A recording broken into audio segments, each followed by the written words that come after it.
Assalomu alaykum. Bugun Python dasturimizda navbatdagi proyektni bir kichik proyektchani amalga oshiramiz.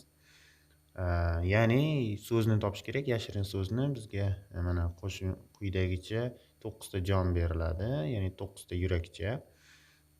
Buni dastur davomida ko'rib bilib borasiz. Biz random modulini qo'yamiz, 9 ta jonni kiritib olamiz, o'zgaruvchi lives deb va words, ya'ni so'zlar. Mana shu quyidagi so'zlar orasidan va lekin so'zlar har biri 5 harfdan iborat bo'lishi kerak.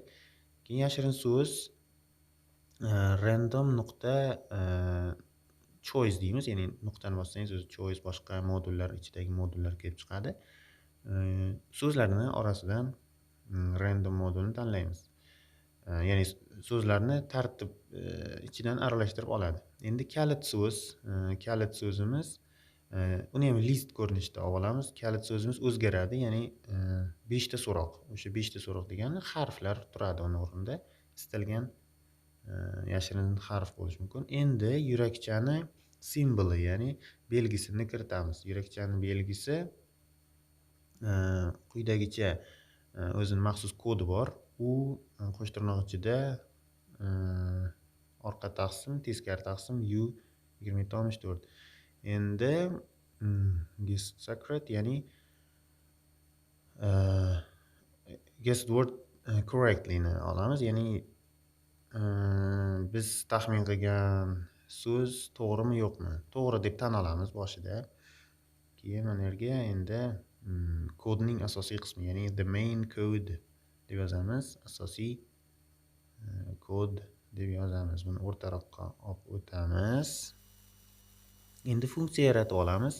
Funksiya bizda def so'zi orqali yasaladi. Ya'ni clueni, ya'ni kalit so'zni update, yangilab olamiz. Kalit so'zimiz list edi-yu, o'sha listni biz so'z kiritganimizdan keyin, harf kiritganimizdan keyin yangilab olish kerak. Uning uchun ichida o'zining parametrlari bor. Guessed letter, ya'ni taxmin qilingan harf, yashirin so'z, word deyiladi, ya'ni yashirin so'z, secret word va clue, kalit. 2 nuqta qo'yib tushib olamiz pastga. Index. Endi index bu nechinchi o'rinda turgani, ya'ni birinchimi, ikkinchimi? Bu hozircha 0, hozircha bilmaymiz nechinchi o'rinda turganini va qaysi so'zligini ham bilmaymiz. Boshida 0 deb olinadi. Endi while takrorlanuvchi operatorni olamiz. Qachonki indeksimiz nimaning yashirin so'zning ya'ni o'sha yashirin so'zning uzunligidan, len deymiz, length so'zning qisqartmasi, uzunligidan kichkina bo'lsa, ya'ni secret wordning uzunligi masalan 5 harf bo'lsa, o'shandan kichkina bo'lsa deyapti. Va agarda deb olamiz 2 nuqtadan so'ng, agarda guess letter, ya'ni taxmin qilingan harfimiz, biz taxmin qilgan harf qaysiga teng, ya'ni yashirin so'zning o'sha indeksi, hozir secret wordning to'rtburchak qavs qo'yamiz. To'rtburchak qavs qo'yib, o'shani indeksi, qaysidir indeksida turibdi. Masalan 5-chi, 4-chi, 3-chi harfi. O'shanga tengmi degan savol bo'ldi bu yerda. Mana shu secret wordning indeksi, ya'ni yashirin so'zning indeksi. Masalan mana shu 5 ta so'roqchadan bittasida turibdi. Masalan o'rtada yoki undan keyingisi, 4-chi, 5-chi, 3-chi bo'lishi mumkin. Tengmi degan savolni berdik va endi kalit deymiz. Kalitning indeksi ham bo'ladi. Unda ham clue index teng deymiz. Xo'sh, clue index hozir teng deb olamiz. Biz nima taxmin qilgan guessed so'z, ya'ni guessed harf, aniqroq letter harfku. Biz taxmin qilgan harfga teng deb tasavvur qilib, keyin index barobar index -1 deb olamiz. Nimaga? Chunki bitta indeks ketdi, bo'ldi. U indeksga teginmaymiz. Index +1 deb olamiz, chunki hozir minus emas, hozir plus. bitta funksiya bitta indeks ketdi, shuni hisobiga o'rniga joylashib qoldi degan bo'ladi, degan ma'noda. Endi defdan keyin doim ikkita joy tashlashimiz kerak. Mana 1 2 1 2 17 18 qatorni tashlab def bo'lgani uchun, ya'ni funksiya bo'lgani uchun ikkita joy tashlab yozib olamiz. Endi yana while deymiz. Qachonki degani while jonlar 0 dan katta bo'lsa, ya'ni baribir 9 ta jon beryapmiz hozir shuni ko'rsataman. Yuqorida berilgan 9 ta jon o'shandan katta bo'lsa, uni to'g'ri deb qabul qil degani. Va qachonki live 0 dan katta bo'lsa, to'g'ri deb qabul qil va print clue, ya'ni so'roqchani chiqar deyapti. So'roqchalarning o'rnida sonlar bo'lishini aytganmiz va heart symbol, ya'ni yurakcha belgisini ham chiqar. Yurakcha belgisini nechta jon qolgan bo'lsa, o'shani ko'paytirib plus shuncha jon qoldi, ya'ni masalan 5 ta jon qoldi, ya'ni 9 ta jon bor yoki bo'lmasa deb yozishimiz mumkin. Hozir mana bu yerda qavsni o'chiramiz. Qavs eng oxirida qo'yiladi. Mana qavs qo'yib oldik. Endi guess bitta taxmin qilamiz, ya'ni yana o'sha taxminlar haqida taxminni kiritishimiz mumkin. Input bu kiritish operatori. Ya'ni guess taxmin qilamiz. String ko'rinishida, ya'ni matn ko'rinishida biron nima yozamiz. Ya'ni quyidagi so'zlar orasidan yashirin so'zni top degan ma'noda quyidagi so'zlar orasidan bitta so'z yoki harfni taxmin qilamiz. Xo'p, endi 2 nuqta qo'yib, boyagi yuqoriga chiqamiz. Yuqoridagi 5 1 2 3 4 5 6 ta 5 harfli so'zimizni olamiz.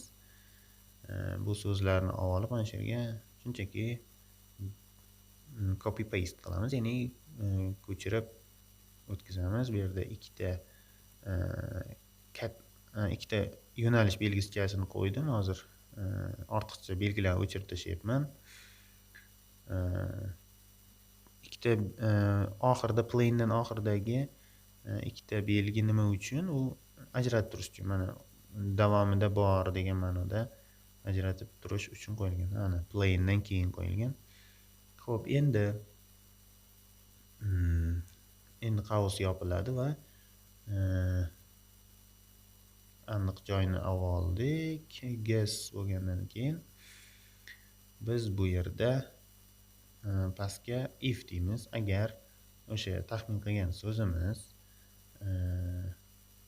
yashirin so'zga teng bo'lsa, 2 nuqta qolib ketdi. Yashirin so'zga teng bo'lsa, quyidagini bajar deymiz. Ya'ni guessed word correctly, ya'ni taxmin qilingan to'g'ri taxmin qilingan so'z false deymiz, yo true deymiz. Yo'q, to'g'ri-ku, ya'ni to'g'ri chiqqan bo'lsa to'g'ri deb aniqlab olamiz. Keyin break qilamiz, ya'ni uzib tashlaymiz. O'sha to'g'ri bo'lsa bo'ldi, to'xtat deymiz. Aks holda else yana if aytgancha guess, agar o'sha taxmin qilganimiz secret wordning, ya'ni yashirin so'zning ichida bo'lsa, in degan ichidami demoqchi. Ichida bo'lsa, endi o'sha harfni indeksini belgilab olishimiz kerak. Update clue. O'sha yuqorida yozdik-ku, def funksiya bilan update clue deymiz. Guess ni qo'yamiz. Secret word qo'yiladi va clue ni qo'yamiz. Clue bu kalit so'z, o'sha bir-biriga mos holatda qo'yilishi kerak bo'ladi. Aks holda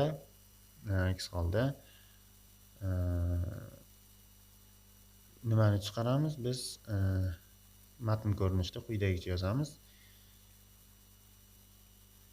Noto'g'ri to'g'ri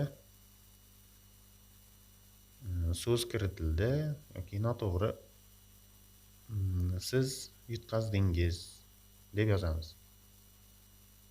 Siz yutqazdingiz emas, bitta jon yo'qotdingiz deb yozib olamiz. Nega? Chunki bitta harfda xato bo'lsa, bitta jon ketishi kerak, tabiiyki. Bitta jon ketdimi, yana 8 ta qoladi. Keyin yana bitta jon yo'qotsa, 7 ta. Jon yo'qolmaguncha o'yin davom etaveradi. Endi jonlardan ayiramiz. Mana lives barobar lives minus 1. O'sha lives 9 ta edi. Keyin undan bitta ayiryapti. 8 ta qolyapti. Noto'g'ri javob bo'lgani uchun mana bitta bir ayrildi. Endi yana bitta if deb olamiz. If agar guessed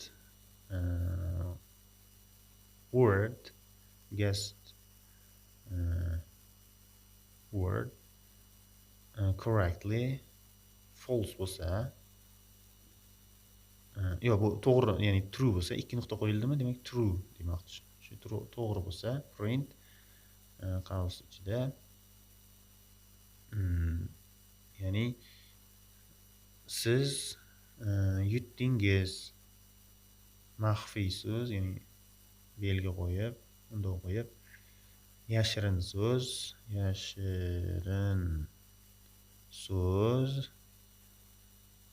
plus qilamiz. Vergul qo'yib, birdaniga o'sha oraliq joy, o'sha joyni tashlaymiz va vergul qilmaganim yaxshi, chunki hali orqasida ham so'z yoziladi. Plus deymizda secret word ni yozamiz. Secret word deb yozib qo'yamiz. Qaysini tanlagan bo'lsa, Python avtomatik ravishda tanlaydi-ku. O'sha tanlagandan keyin o'zi bemalol qo'yib ketadi. Masalan, siz yutdingiz yashirin so'z, masalan, fairy edi deydi yoki nima bo'lsa o'sha pizza edi deb yozadi. Aks holda xuddi shuni print deymiz. Qavs ochib olamiz. Undan oldin shuni o'zini ko'chirib olamizda qavs ichiga matnni o'zgartirib chiqaramiz. Secret word va plus edi kabi so'zlar turaveradi. Yashirin so'z ham turaveradi. Faqat mana yerda yutqazdingiz bo'ladi. Yutqazdingiz deb olinadi. Endi mana ko'rib turganingizdek, mana shu dastur tugadi. Shu bilan endi buni tekshirib ko'rishimiz mumkin bo'ladi. Va endi biz buni tekshirish uchun F5 tugmasini bosamiz. Bizda quyidagi mana yurakchalar bor, jonlar 9 ta ular va quyidagi so'zlar bor. Pizza, fairy va hokazo plain va p harfini kiritamiz. Mana noto'g'ri, siz bitta jon yo'qotdingiz deyapti. Bitta jon mana yerda bitta kam bo'ldi, yo'qotildi. Endi p lardan birortasi yo'q. Plain hamda pizza, demak aniq uni tanlamagan. Fairy, t-shirt, o'tarlardan birini tanlagan. Endi o harfini kiritamiz. Yana aytyapti, siz bitta jon yo'qotdingiz, noto'g'ri deyapti. Mana yana bitta yo'qotildi jon. Endi o harfi o'zi bitta o'tarda bor. T-shirt, fairylar qoldi va s harfini kiritganimda yana bitta jon yo'qotdingiz deyapti. Bizda 6 ta jon qoldi. Demak, s harfi qayerlarda bo'lsa, o'shalarda yo'q. T harfi ham yo'q ekan, qarang. Va f harfini kiritganimizda bitta boshidagi f chiqib keldi va tabiiyki bizda javob fairy bo'ladi. Mana siz yutdingiz, yashirin so'z fairy edi. Mana yerda edini ajratib yozamiz. Dasturdan chiqamiz. Mana yerdan fairy edi deb yozib qo'yamiz. Orasini ochib qo'yamiz. Orasi ochilgandan so'ng F5 tugmasi qaytadan bosiladi va mana T harfini kiritdim. Demak, ikkita T bo'lsa tiz bo'ladi. Tiz qoldi bu yerda. O'sha bunday mantiqan o'ylasangiz ham mos. O'sha tiz so'zini kiritdik. Mana siz yutdingiz, yashirin so'z tiz edi. Mana orasi joy ochilib qoldi. Shu bilan dasturimiz tugadi. Bizni kuzatishda davom eting.